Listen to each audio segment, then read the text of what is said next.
డౌట్లు ఉంటే ఆయన అడగొచ్చు. ఈ పోచంపల్లి శ్రీనివాసరెడ్డి అనేట ఆయన వరికోల్ అనే ఊరు, సామాన్య కుటుంబం, మధ్యతరగతి కుటుంబం. ఇవాళ అక్కడ ఆయన శ్రీమంతుడు అని పిలుస్తారు పోచంపల్లి శ్రీనివాసరెడ్డి గారిని. ఇక్కడ నాకు పల్లరాజేశ్వరరెడ్డి గారు చెప్పిన సమాచారం ప్రకారం మోకిల్లాలో మెగా శ్రీనివాసరెడ్డి, మెగా కంపెనీ ఉంది కదా, ఈ కాళేశ్వరంలో అవినీతి చేసిన mega company plus Pochampally Srinivasa Reddy గారు కలిసి 750 కోట్ల విల్లా ప్రాజెక్ట్ చేస్తున్నారు మోకిల్లాల. ఏడుకేళ్ళు వచ్చినాయి అవి, అవినీతి డబ్బులు కాదా? ఎట్లా వస్తాయి? ఎవరైనా who is this Pochampally Srinivasa Reddy? Santosh Rao classmate, అది తప్ప ఆయనకున్న అర్హత ఏం లేదు. ఆయనకి ఎమ్మెల్సీ వస్తుంది, కాంట్రాక్ట్లు వస్తాయి, ఇంకేందో వస్తాయి. అట్లనే నవీన్ రావు అని ఇంకొక ఎమ్మెల్సీ ఉంటాడు. ఆయన డైరెక్ట్గా మా ముఖం పట్టుకొని అందరం కూడా అంటాడు, నాకు ఎమ్మెల్సీ ఇచ్చింది కేసీఆర్ గారైనా నాకు దేవుడు సంతోషం అంటాడు ఆయన. నిన్న మొన్న వాళ్ళ ఫాదర్ని పట్టుకున్నారు పేకాటల. ఏమైంది కేసు? ఆల్రెడీ నవీన్ రావు గారు పోయి మన ముఖ్యమంత్రి గారు కాళ్ళు పట్టుకున్నట్టుగా తెలిసింది. వాళ్ళ తండ్రిని విడిచిపెట్టారు, ఈయన మీద భూ కబ్జా కేసులు ఉంటే అవి విడిచిపెట్టారు.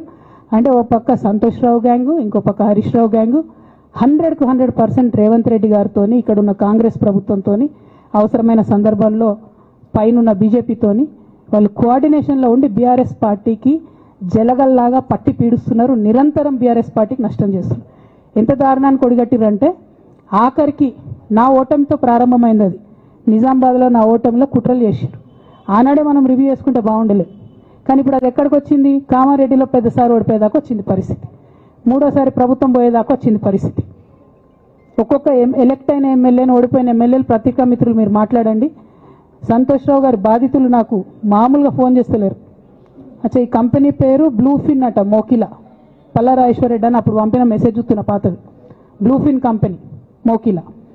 అయితే నేనేమంటున్నా అంటే ఇంత స్పష్టమైనటువంటి నేను ఇస్తున్నా, రేవంత్ రెడ్డి గారిని నేను ఛాలెంజ్ చేస్తున్నా. మరి ఎందుకు మీకు మీ ఏసీబీ వాళ్ళకు వీళ్ళ ఇండ్లు అడ్రస్లు దొరుకుతలేవా? ఏం అండర్స్టాండింగ్ ఎందుకు లేదు మీకు? లేకపోతే మీరు చర్యలు ఎందుకు తీసుకుంటలేరని నేను సూటిగా రేవంత్ రెడ్డి గారిని ప్రశ్నిస్తున్నా. ఇక తర్వాత వారు ఏం చేస్తారన్నది నాకు సంబంధం లేదు. ఇక నేను మాత్రం పర్టికులర్గా మళ్ళీ ఒకసారి నా బీఆర్ఎస్ పార్టీ కుటుంబ సభ్యులందరికీ, మా సొంత కుటుంబ సభ్యులకు కూడా రిక్వెస్ట్ చేస్తున్నది ఏంటంటే, నాకు 27 సంవత్సరాలు ఉన్నప్పుడు నేను రాజకీయాల్లోకి వచ్చిన, తెలంగాణ ఉద్యమం కోసం వచ్చిన. ఇవాళ నాకు 47 సంవత్సరాలు.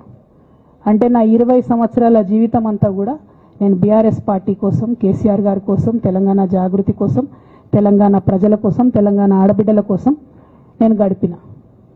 సడన్గా ఇయ్యాల నీకేం సంబంధం బీఆర్ఎస్తో అని, నువ్వెవరు అని చెప్పి సస్పెన్షన్ ఒకసారికి పంపిస్తే చాలా బాధాకరంగా ఉంది.